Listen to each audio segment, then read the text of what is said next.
Okay, so the video model is diffusion charge general pure. Diffusion is a definition of spreading out of the particles in gas or liquid is known as the diffusion. So particles spread out load up. So particles got so solid baby liquid baby particles got so kinetic energy in it she by. So and so my solid mass movement alone now do they just vibrate ba. So vibrate load it. So liquid so in vibration pian and movement alone now. So the so vibration ကြောင့်ပေါ့နော်ဒီ kinetic nature ကြောင့်မလို့ particles ကိုကျွန်တော်တို့ကထားလိုက်မယ်ဆိုရင်ပေါ့နော်ဥပမာကျွန်တော်တို့ကparticles ကိုဒီတနေရာမှာထားလိုက်မယ်ဆိုရင်အဲ့ဒီ particles ကကျွန်တော်တို့ကဒီအချင်းချင်း collide လုပ်ပါမယ်ဆိုတော့အချင်းချင်း collide လုပ်တာဖြစ်တဲ့အတွက်ဆိုတော့သူတို့ဒီဆိုတော့ဒီနေရာမှာဆိုတော့တိတ်မနေတော့ဘဲနဲ့ particles ရဲ့ collision နဲသွားပေါ့နော်ဆိုတော့ဘေးကိုကျွန်တော်တို့က spread out ဖြစ်ပါတယ်ဆိုတော့အဲ့တော့ spread out ဖြစ်တာဒီဆိုတော့စုဖြစ်နေတဲ့ဆိုတော့ high concentration ပေါ့နော်ဆိုတော့ loss of the particles in a certain volume ပေါ့ loss of the particles in a certain volume အဲ့ဒါကိုကျွန်တော်ဘာလို့ခေါ်လဲဆိုတော့ high concentration လို့သုံးပါတယ်အဲ့တော့ high concentration ကနေဆိုတော့ကျွန်တော်တို့ကအရင်နေတယ်ပေါ့နော် few of them in a certain volumes or call the lower concentration ဒီနောက်မှာ particles ရနေပါတယ်အဲ့တော့အဲ့လိုမျိုးပြောင်းတာကိုဆိုတော့ spread out လုပ်တာကိုဘာလို့ခေါ်လဲဆိုတော့ diffusion လို့ခေါ်တယ်အဲ့တော့ diffusion is spreading out of the particles from so high concentration to so low concentration ပြောင်းတာဆိုတော့ဘယ်ချိန်ကြီးပြောင်းလဲဆိုတာပြောပါမယ်ဘယ်ချိန်ကြီးလဲဆိုတော့ until evenly distributed ပါevenly distributed ပါဆိုတော့ဒီပုံကိုကျွန်တော်တို့ကြည့်လိုက်ဒီမှာ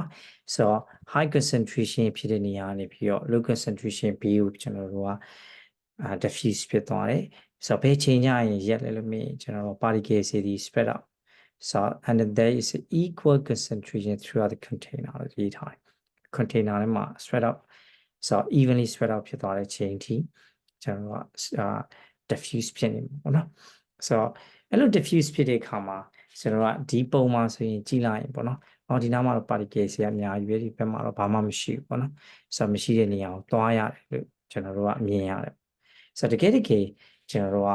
ကပလင်းလေးကိုကျွန်တော်ဒီထားပါလို့တစ်ခုတည်းကို container တစ်ခုတည်းကို particles တွေထည့်လိုက်ရင် diffuse လုပ်တဲ့အခါမှာ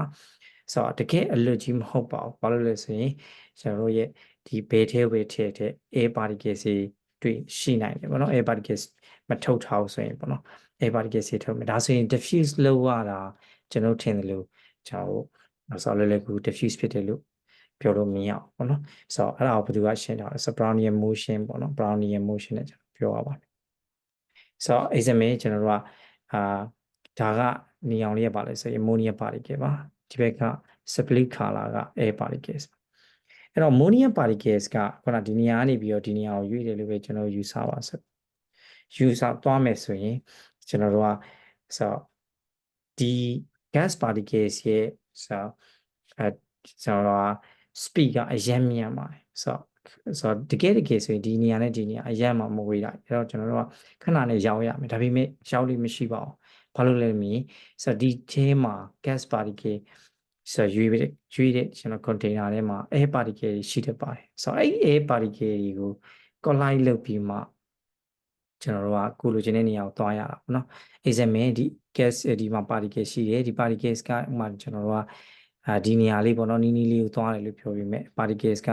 direction ဒီဘက်ကိုသွားတယ်ဒီ air particle နဲ့ဆို bounce out လုပ်တယ်ဆိုတော့ဒီဘက်ကိုရောက်မယ် bounce out လုပ်တယ်ဆိုတော့ဟိုသွားရင်လည်းနောက်ဆုံးမှဒီနေရာကိုရောက်တယ်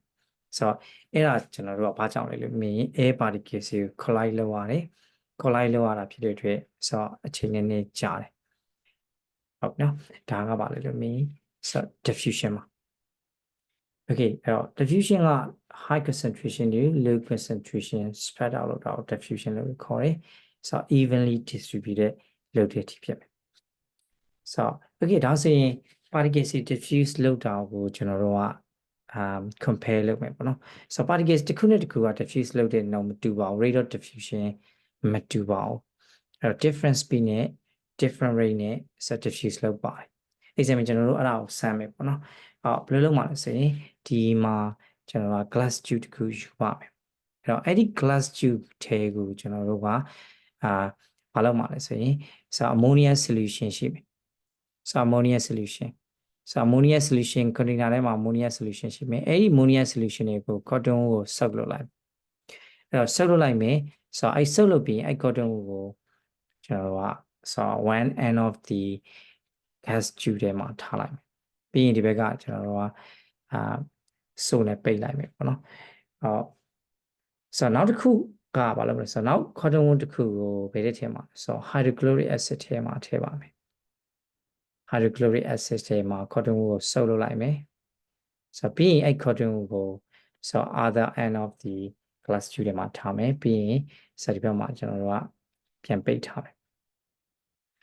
ပြန်ပိတ်ထားပြီးတော့ကျွန်တော်တို့timer နဲ့ကျွန်တော်တို့ကြည့်မယ်ပေါ့နော်ကြည့်တဲ့ခါကျရင်တိတ်မကြခင်မှာဘာတွေ့ရမလဲဆိုရင် white rings forms closer to the hydrochloric acid hydrochloric acid နဲ့နည်းနည်းနီးတဲ့ဘက်မှာကျွန်တော်ဒီဘက်နဲ့နည်းနည်းနီးတယ်ပေါ့နော်အလဲရတော်လောက်ပါဖြစ်ပါမယ် hydrochloric acid နဲ့နည်းနည်းနီးတဲ့ ions ဘက်မှာwhite rings ကိုသွားတွေ့ရမယ်ဒါကိုကြည့်ချင်းအဖြစ်ကျွန်တော်တို့ကဘာကိုပြောနိုင်လဲလို့မြင်ကျွန်တော်တို့က hydrochloric acid particle ဒီ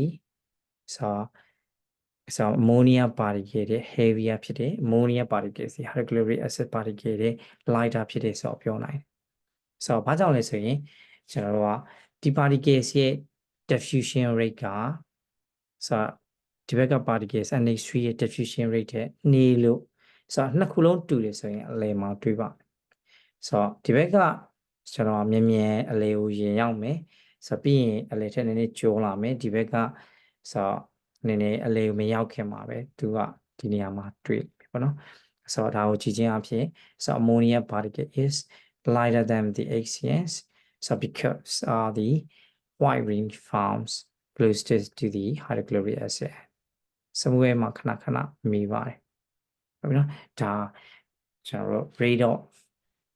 diffusion ပေါ့နော် particles rate of diffusion ကိုပြောတာပါအဲ့တော့rate of diffusion ကဘာကြောင့်ကျွန်တော် HCN ကနှီးပြီးတော့ NH3 ကများလဲဆိုရင်အဓိကတော့သူတို့နှစ်ခုရဲ့ mass ပေါ့နော်ကွာတာပါmass က HCN ကနောက်ပိုင်းတော့ကျွန်တော်တို့သိလာပါလိမ့်မယ် hydrogen က1မှာ Cl က35.5 ပါသူရဲ့relative atomic mass ကသူက36.5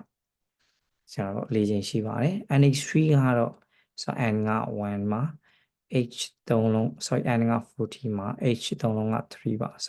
နှစ်ခုပေါင်း70ပါတော့ mass အနေနဲ့များဘယ်သူကများလဲhydrochloric hydrogen chloride ပေါ့နော် sorry ပါကျွန်တော်ပြောဖို့ချင်နေတာအဲ့တော့ဒီ particles ကဒီ solution ဆိုရင် HCN ကို solution ဆိုရင် hydrochloric acid လို့သုံးပြီးတော့အဲ့ဒီကနေထွက်လာတဲ့ gas particle ကိုတော့ဘာလို့သုံးရမလဲဆိုရင် hydrogen chloride လို့သုံးရပါအသုံးလုံးမတူပါဘူး hydrogen chloride ဆိုတာ hydrogen chloride particle ရဲ့ mass နဲ့ NH3 ရဲ့ particle mass နဲ့မှာhydrogen chloride particles က mass ကများတယ်များတာဖြစ်တဲ့အတွက် rate of diffusion နေတာဖြစ်တဲ့အတွက်သူ့ရဲ့ n ဘက်မှာ hydrochloric acid cotton wool ထားတဲ့ n another juice မှာပဲပိုနီးတဲ့ closer ဖြစ်တဲ့နေရာမှာပဲ ring formation ကိုတွေ့ရပါမယ် okay ဒါကmass က diffusion rate ကို affect ဖြစ်တာကိုပြောတာပါmass များလေ diffusion rate ကနေလေပါနောက်တစ်ချက်က mass မဟုတ်ဘဲနဲ့နောက်တစ်ခုက temperatures ပါtemperature အနေနဲ့ပြောရရင် temperature ဒီ experiments ကိုကျွန်တော် temperatures 37 degree Celsius မှာလုပ်လို့ရင်ဒီ ring formation က2 minutes တွင်မှာတွေ့တယ်လို့ယူဆပါစို့အဲ့ဒါကိုကျွန်တော် temperatures ကျွန်တော်50 degree Celsius မှာလုပ်တယ်ဆိုရင်ဒီ particle နှစ်ခုလုံးဒီ kinetic energy ပိုရမယ်ပိုရပြီးတော့ကျွန်တော်တို့ကrate of diffusion ပိုမြန်ပြီးတော့ဒီ ring formation ကပိုကောင်းပါမယ်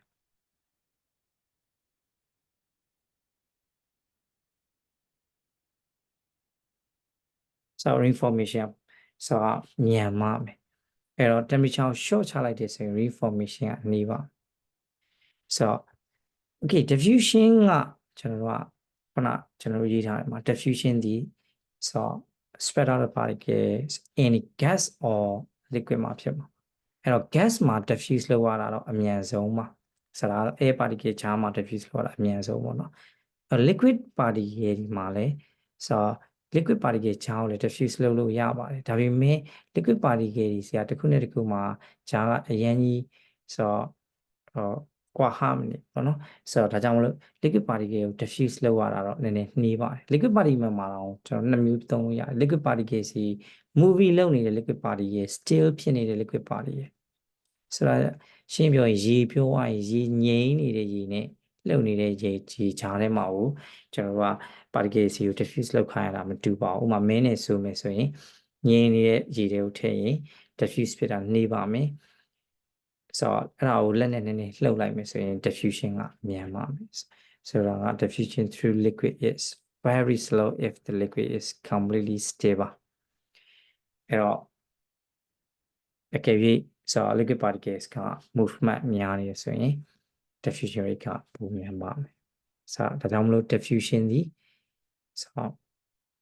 mass နဲ့ temperature နှစ်ခုပေါ်မှာမူတည်ပါတယ် mass များရင် diffusion rate နှိမ့်မယ် temperature များရင် diffusion rate မြန်ပါမယ် thank you ပါ